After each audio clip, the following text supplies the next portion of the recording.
રાજકોટ મનપા દ્વારા તિરંગા યાત્રાનું આયોજન કરાયું। બહુમાળી ભવન ચોકથી જુબેલી ચોક સુધી આ યાત્રા નીકળી હતી। નાના મોટા 12 સ્ટેજ ઉપર સાંસ્કૃતિક કાર્યક્રમો યોજાયા। તિરંગા યાત્રામાં દેશભક્તિના ગીતો પણ ગુંજ્યા હતા। ધારાસભ્યો, નગરસેવકો સહિત અગ્રણીઓ પણ જોડાયા હતા, તો વિદ્યાર્થીઓ અને નાગરિકો પણ આ યાત્રામાં સહભાગી બન્યા।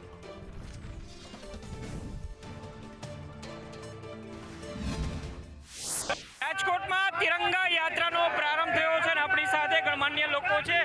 ઉદયભાઈ, શું કહેશો તિરંગા યાત્રા? ખૂબ આનંદ છે, ઉત્સાહ છે, બધાને ખૂબ ખૂબ શુભકામના। અને તિરંગા યાત્રા આજે રાજકોટમાં ભવ્ય રીતે ઉજવાય છે। સ્વાતંત્ર્ય પર્વની ઉજવણીના ભાગરૂપે લોકોમાં ખૂબ જ રાષ્ટ્રીય પર્વની ઉજવણી માટેનો ઉત્સાહ છે, આનંદ છે અને દેશ માટે કરી છૂટવાની ભાવના દરેક નાગરિકને છે। એના ભાગરૂપે યોજાયેલા આ તિરંગા યાત્રા રાજકોટમાં ખૂબ જ સફળ રહી છે। તિરંગા યાત્રા રાજકોટ મહાનગર દ્વારા યોજાઈ રહી છે। સૌ રાજકોટવાસીઓ તિરંગાને આનબાનને શાનને મહત્વ આપવા માટે આવી રહ્યા છે।